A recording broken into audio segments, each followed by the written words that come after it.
si Pastora Jeremy Amparo uban ni Pastora Lourdes pod Amparo, willing kayo nga ni anhi pod sa istasyonan aron gayud sa pagpaambit sa pulong sa Ginoo dinhi sa kahanginan.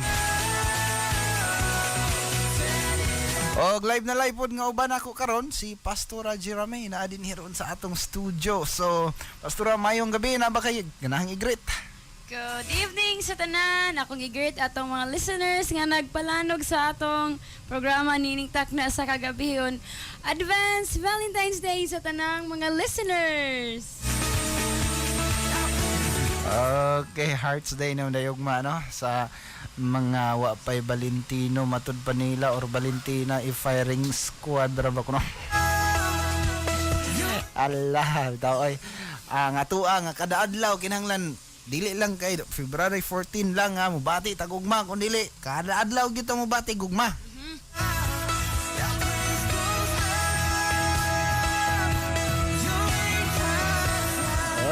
Okay, so dinhi gyapon taron sa Dakbayan sa Dumaguete, live na live nagasibya sa tanan nga naminaw nato gikan sa Dakbayan sa Bayawan paingon sa Dakbayan sa Bais o ngadto sa Manhuyod o sa kasikbit nga mga kaislahan sa Siquijor o sa Southern Cebu. Atong gi tamyaw mo dihang tanan, mayong gabi Unsa gitamyaw, Pastor? Atong gi-greet ba? Atong gitimbaya. Okay, tamyaw. So, good evening DJ. Greet lang ko sa taga La Libertad gikan ni sa 0926 o 0961. Mayong gabi Tanang naminaw na to diaron sa Bagakay, sila ni Ate Romilin ug si Kuya Dulpe, uban nila Kuya Gili, Ate Rowena, sila ni Kuya Roy ug ni Madam Michelle, si Kuya Marlon pod. Si Kuya Renante ug si Ate Alma pod. Mayong gabi gyud ninyong tanan diha. Ako gining lubos-luboson kay dugay gimingaw gyud ko ninyo dinhi sa kahanginan mga ka-good news. Silang Pastor Jomar Tagiamon, Pastor Litor Leharso nga naron sa Pampanda nagapalanog o guban sa tanan nga mga naminaw. Mayong gabi, mayong gabi.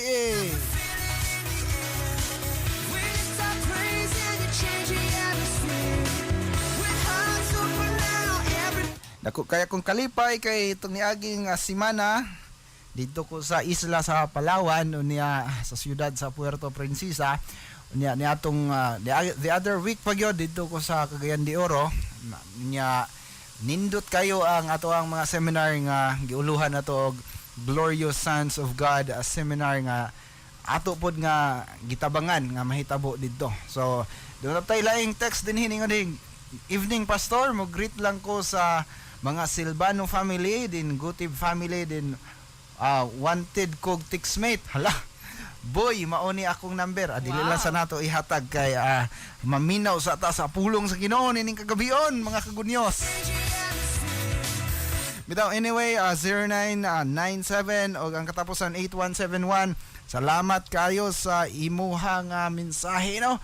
Paminaw mong mayo di ayaw mong lunga kay kini ato ang programa ang atong giisa gyud dinhi ang ngalan gyud sa Ginoo. Wa gyud lain nga wa ta nag-promote og relihiyon, wa ta nag-promote og unsa pa nga sekta diha kundili ang atong ipataas ug ituboy ug ibayaw ang ngalan na gyud ni Ginoong Hesukristo. Di ba, Pastora?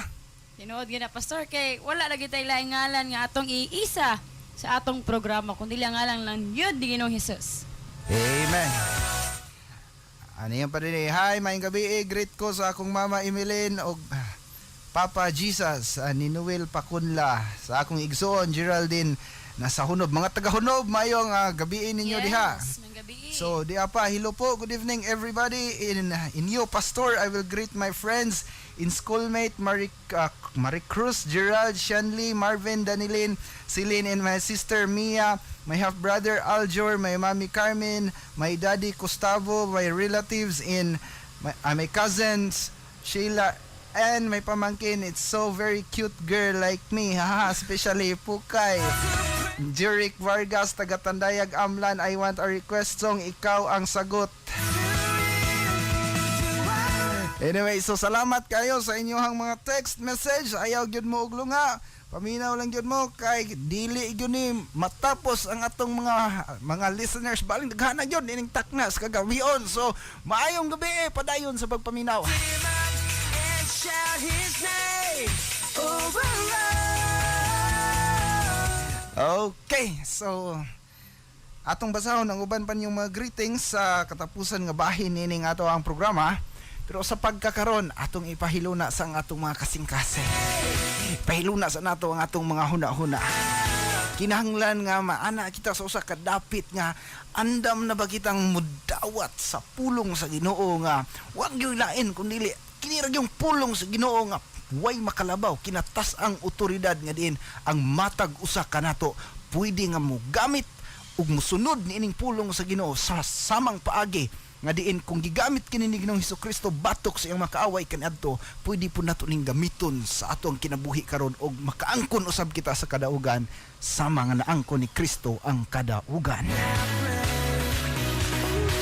This is prophetic, I can feel it in the air. When you start praising, you're changing. Okay, so tungod kay ugma ginatawag namang gyud nga adlaw sa mga kasing-kasing. Ugmang hinaot ko nga ang inyong mga kasing-kasing dili kasing-kasing nga nangaguba sama sa title sa kanta nga nahunlak nga himaya.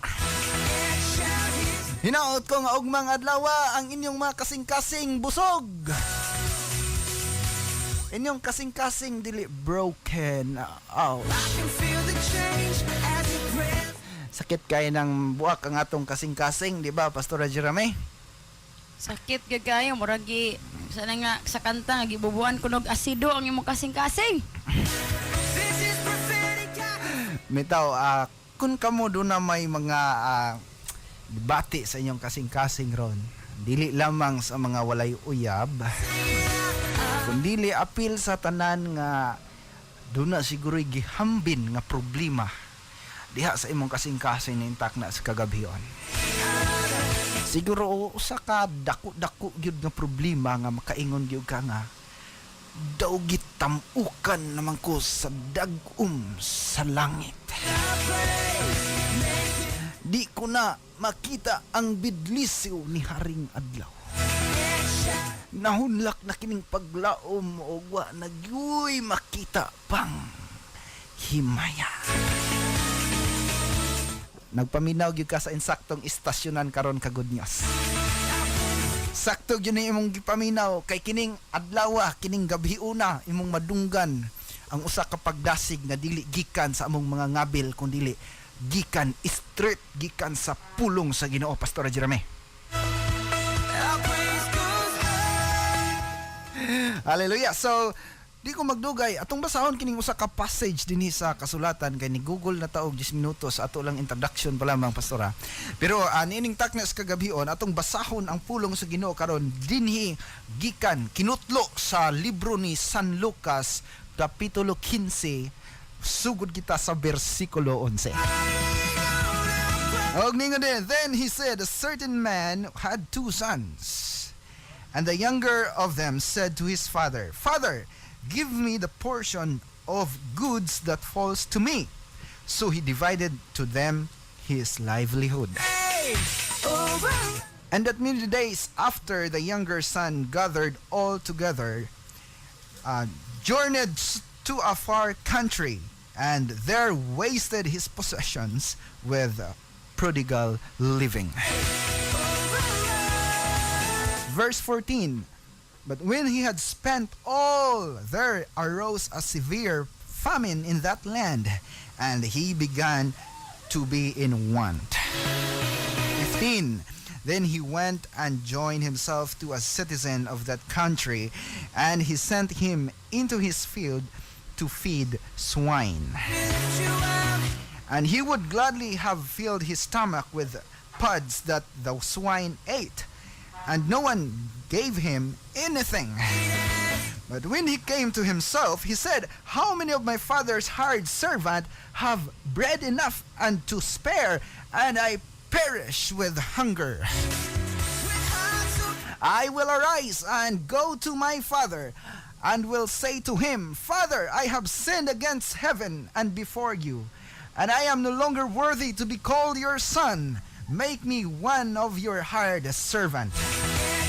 Verse 20, hingon din he, and he arose and came to his father, but when he was still a great way off, his father saw him and had compassion and ran and fell on his neck and kissed him. Doors are giving Usa kini ka istorya mahitungod mga kaigsuunan ug mga ka good news sa usa ka anak nga mausikon. Gani gitay tulan ni sa atong Biblia og gitawag nga the prodigal son. Usa ka anak nga diin gisulti nga kining anak ka tungod sa iyang pagka anak nga mausikon, niadto siya sa iyang papa og iyang gipangayo ang iyang panulundon. Sa diyang ningon siyang papatay, gusto ko tay nga kinang akong panulundon, ako na.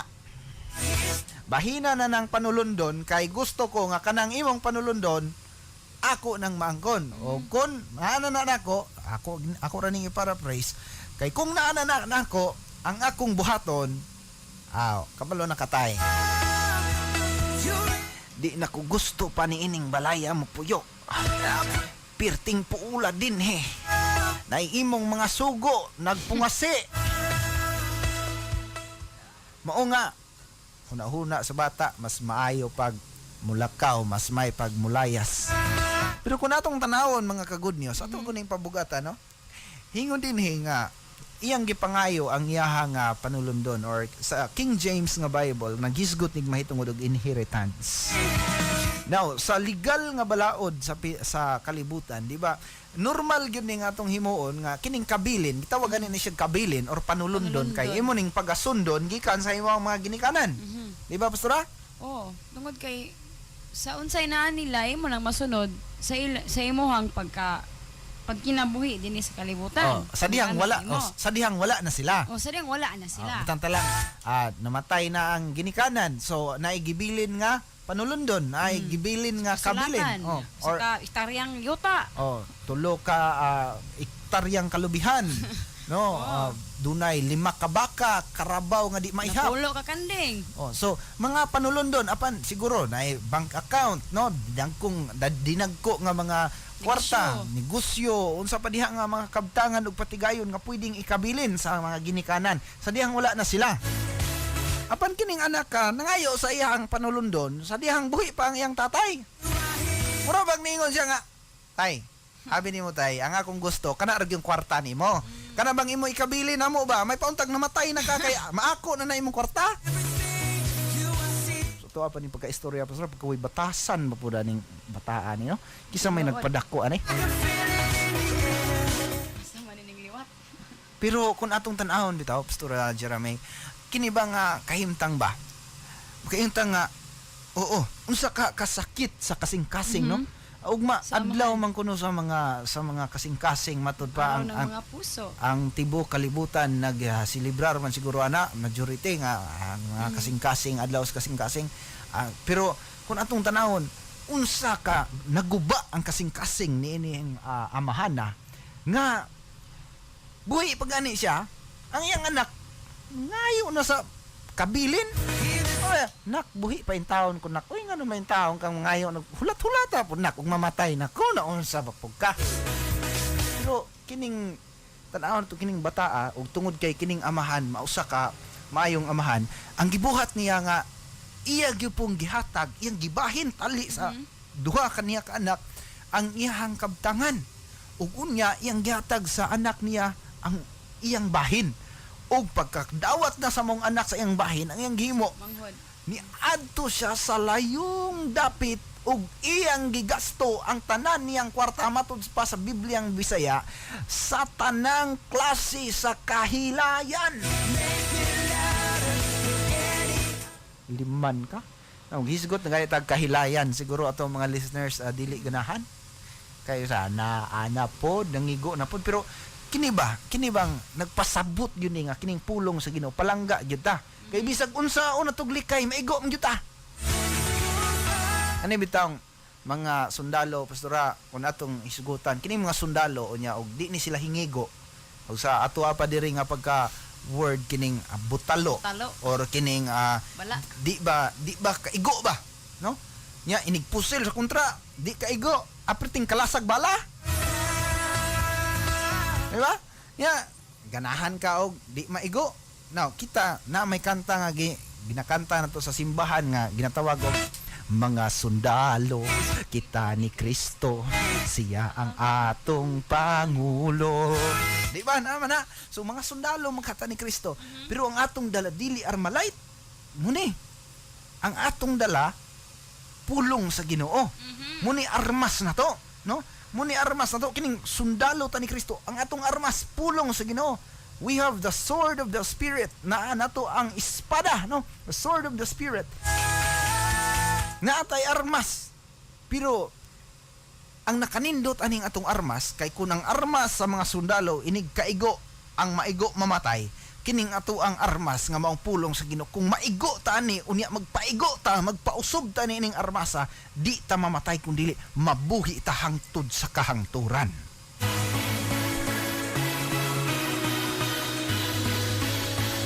Mao kini mga ka good news now. Kung maigo gyud ta kay niingon man dinhi nga kahilayan lagi. Ingon dinhi nga gigasto sa tanang kahilayan meaning sa tanang mga butang nga wala kahimot-i sa Ginoo. Kamo na lay enumerate anag unsa na nga mga butanga. Iyang gigasto tanan unsa man na nga mga activities nga tuwa siya dito nga naa karon makita nato sa tong palibot di ba Pastor Jeremy baling daghana. Pina naghanan jud. Matud pa sa- Dili kasi mangwala si imong tuo. Naag yun. Oo, nya di ba na naman gani kanta nga karaan nga utukso layuan mo ako. Tinuod ni kay baling dagana na kay ni ron. Pero ningon ang pulong sa Ginoo nga kining bataan niya adto siya gasto niya tanan kutob sa iyang ayo. Hala gasto dinhi gasto dito. Wala gyoy. Wala meter-meter sa iyang paggasto. Karon kay tabo man eh. Wa naman si kwarta na hurot na magkagasto. Pero atong pabugatan ining takna sa kagabion pastor ang kadako sa gugma sa amahan nga bisan day kung sa ang gibuhat sa anak ang iyang gugmang walay kondisyon andam sa pagdawat og pagsapupo sa iyang anak nga diin gikan nga naglunang sa kasalanan. Broken chains, prison doors are giving. Muni nga atong pabugatan. No, tanaw na to. Ang iyang gipugas, murabag niingon siya sa iyang tatay, murag, di ba naigingon nga, what you sow is what you reap. Now, ang mura siyang nagpugas og usa ka relasyon nga siya nga, tay, I don't want you. I don't want to have fellowship with you. I don't want relationship. I just want your money. Kwarta ra ako atay. So, kung naanak ko'y kwarta, di na ko mlayas na ko dinhi. Ikaw nako. Kalimti na lang nga naa kay anak. Kalimti na lang kay kalimta na pud nako nga nakoy amahan. Murabag ingon na ba? Unya nahitabo. Lawaldas na siya karon daghan siya amigo kay baling daghan niya kwarta. Karon kay naabot man panahon harot niya gasto. Wala siya kwarta. Kung sagon sa kabaga na imong bulsa mabat yung panahon nga hubsan gid ka. Oh, mo na kamatuuran nga sakto gyud no. Bisag unsa nagi panahon nga ang dagat bisag unsa kadaghan sa tubig muhunas gyud. Hunas gyud. Mo nga anahitabo kay wa naman siya kwarta. Wa na pud siya amigo. No?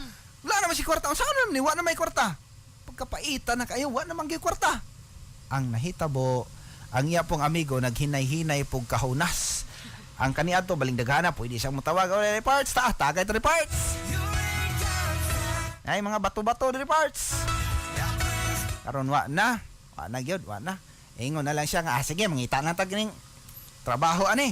No, kita nimo nga ang iyang gipugas nga ang iyang gusto sa iyang amahan katula mang ikahatag sa iyang amahan naani na niya ang gusto sa iyang mga barkada dili pakigbarkada kundi dili friendship kundi ang gusto sa iyang mga barkada mao ni ang ilang gusto ang iya ra pong kwarta ug dili sila gusto og relasyon diha niya. Hey, make it louder.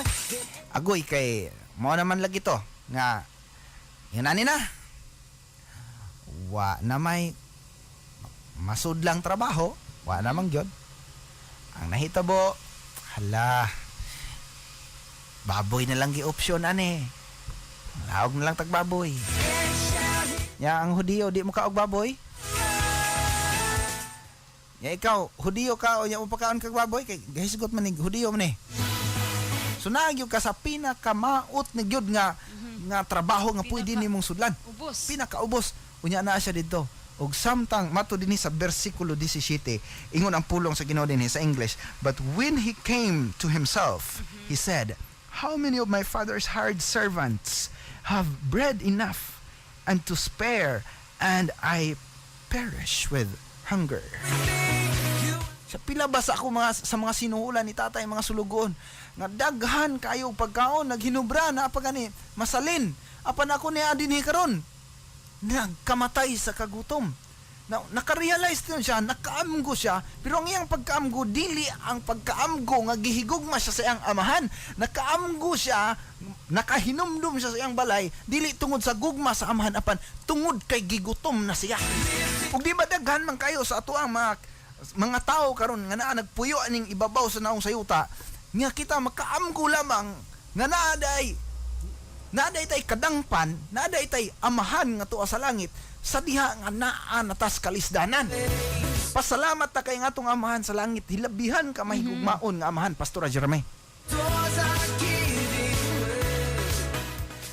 Og sa diyang niingon ning bata, muli ko. Unya moingon kong tatay, tay dili na ko takos tagong anak. Himo na lang ko nga usa sa imong mga ulipon. Nakasala ko sa langit, nakasala ko nimo. Di na ko takos tagong anak.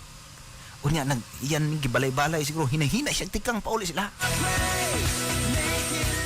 Apan matud pa sa mga research kining bataa, o nagani siguro na habol-habol kay wala na gani siya pagkaon. So kung ganahan tugnaw man kay sa ilang lugar, kung ganahan siya magpainit, ang iyain taon nga idulog para mainit siya, kato na lang pong mga baboy. Sumala pa sa mga pangdukay-dukay, pero na siya sa makaluluoy na gyud kahimtang. So kung naa ka sa tangkal, ang imong baho pod alangan magmanimaho kang mall. Naka sa tangkal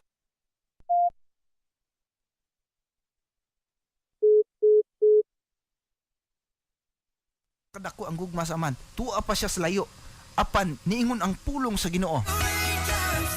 Versikulo 20 ingon dinhi, and he arose and came to his father, but when he was still a great way off, when he was still a great way off, Samtang layo palang gid kayo siya. samtang atuwa pa siya sa halayo, tinud na pastora, tuwa pa siya sa halayo. Now, gatong butangan dyan pabugat, ngano kang nakitaan siya sa aman nga tuwa pa siya sa layo?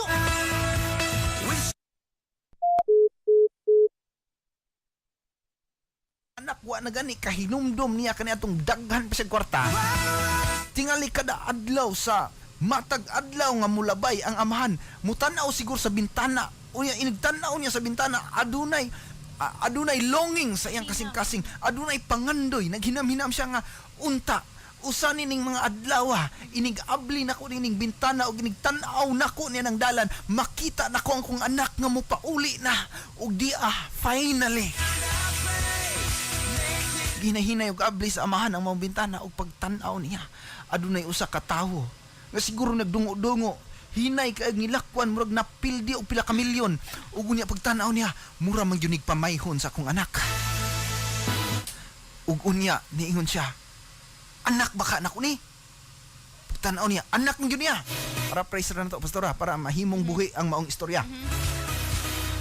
Ug unya hingdagan siya, niingon dinhi ang pulong sa Ginoo, bersikulo 20, ingon siya dinhi, his father saw him and had compassion and ran. Now, this father, kining amahan, this is a type, landong kini sa atong amahan nga langit nun. Now, usa kini siya kasimbolo sa atong amahan nga langit nun, nga diin, tuwa pagani sa layo ang anak. Sa diyang nakadesisyon siya nga mauli siya paingon sa ilang balay, ang amahan wala naghulat nga maabot siya sa ilang balay, kundili pagkakita sa amahan nga, uy, nauli na si Dudong. Hingdagan siya og iyang gisugat ang maong bata dito sa dalanon. Og ingon anak po ng Ginoo, mga kaigsuunan ug mga kagudyos ning takna sa kagabion. Bisan pa og ang nakapahinumdom siguro nato sa Ginoo, dili ang iyang gugma kung unsa siya kamahigugmaon nga Dios atong kinabuhi. Bisan ko na nakapahinumdom siguro nato nga duna dai Dios sa diyang naa natay sakit, duna natay balatian nga gitaglan tag doktor nga tulo na lang takabulan, mabuhi unya ini kahuman ana, babay Philippines na. Inon kanako, dili pa ulahi ang tanan. Samtang mo desidir kami kang balik ko sa balay sa kong amahan, meaning mo balik ko ngadto sa Ginoo. Wala na ko'y ampo-ampo, panahon na ning maampo na ko. Wala na ko'y basa-basa sa Biblia, panahon na ning mubasa na ko sa Biblia. Panahon na ning mamalandong ko, panahon na ning nga makamao kong pasalamat, panahon na ni nga makamao kong muhigugma. Ni akaron kining bataan nagbarug diha sa atubangan siyang amahan ug ningon siya, tay, nakasala ko sa langit, nakasala ko nimo, di na ko takusta og anak kun dili himo na lang kong ulipon. Apan ang amahan wala gyud gisulti. Wala siya ni agree nga tinuod na. Ikaw wala kay pulos, ikaw pirti na nimong mauta, ikaw wa kay puangod, nagdalang kalag kaulaw. Wala gyud ni istorya ang amahan. Gani niingon siya sa iyang mga sulugon. Bring the best robe. Dada ang pinakanindot nga kupo. Dada ang singsing. Dada ang sapatos. Ug tungod ni adto, kung imong tan-awon karon ang anak girestore sa amahan, he was expecting judgment from his father, but instead he received the grace of God. Inay nga hukom ang iyang madawat, iyang nadawat na hinuon ang kapasayloan, iyang nadawat ang grasya sa Ginoo, iyang nadawat ang gugma sa Ginoo nga walay kondisyon. Nabisan pa dahil unsa ka grabe ang gilunang nato sa kasalanan sa diyang desisyon kita nga mobalik ngadto sa atong amahan. Ang amahan dili gani maghulat nga maabot pa ka sa balay, kundi mudagan siya, tagbuon ikaw niya diha sa imong dalanon aron rescuehon ikaw sa tanang matang sa kalisdanan nga ikaw anak karon naghulat ang amahan kanimo. Ni taknas kagabion mingon siguro ka nga pastor ulahin ang tanan, grabe na kayo ang akong giyagan, pero ingnon tikaw ka good news igsoon ni ining takna ni nga pwede pa kang mutawag sa Ginoo. Kung mutawag kaniya niingon siya, tubagon ug ipakita ko kanimo ang dagko ug kahibulungang butang nga wala pa nimo na hisayray. Mga panghinaot ni takna sa kagabion, doon na lang ko'y 2 ka minuto nga nabilin dinhi sa kahanginan. Ang akong panghinaot nga inyong mabati kung unsa kalalom, kung unsa kadako dai kining gugma sa Ginoo sa atong kinabuhi. Nga bisag unsa ka, whatever your status in your life right now, if you will decide to come home with your Father God, if you will decide that I will go home with my Father God, He is able and He is waiting and He will run to you when you come to Him. Mao kana mga ka-good news. Anintak na sa kagabion, batia ang gugma sa Ginoo sa imong sitwasyon karon. Ayaw tanaw sa mga sitwasyon nga imong giagian kundi batia ang gugma sa Ginoo. Ug mga adlaw sa mga kasing-kasing, manghinaot ko nga dili lang kasing-kasing sa mga minahal nimo sa kinabuhi, kundi ang imong kasing-kasing mapuno sa gugma nga gikan gyud sa Ginoo. Dili lang gugma sa imong mga minahal sa kinabuhi, kundi gugma sa Ginoo. Ulan mo ko igong oras, ganahan ko nga moimbitar nimo og mga adlaw alas 9 ngadto sa alas 11:30 ang takna. Aduna tay panimbahon sa Grace Christian Fellowship, Piapi, Dumaguete City, likod sa provincial. Ug napo tay panimbahon alas 7 ngadto sa alas 9 diha sa Christ the King Church sa Batingil area. Kaya pagka alas 6 ngadto sa alas 8 sa gabi, duna gihapon tay panimbahon nga naa sa Grace Christian Fellowship evening service nato. O kana mga ka-good news unya, napabatay nahibilin diha nga mga mensahe pastora nga pwedeng mabasa na to. Sister na to din here from 0935. Ang last is 396. Ingan siya, good eve. Kuya, mag-greet lang ko ni Ate Mar. Ate Michelle, Milchi, sorry. Maora, kuya, thanks. Okay, so dagang salamat sa mga ni-text. God bless you sa tanang naminaw. Padayon lang mo pagsunod dining programa uban ni Pastor Mark Benjo Orot ug ni Pastora Jeremy Amparo dinhi sa DYRL 90.5 Like Radio. Hangtod sa sunod higayon sa samang takna og istasyon matag Sabado, kini si Pastor Mark magaingon nga kung wala ang Dios, wala gyud tayo mahimo mo nang gunit gyud ta sa Ginoo. Have a great weekend and good night everyone.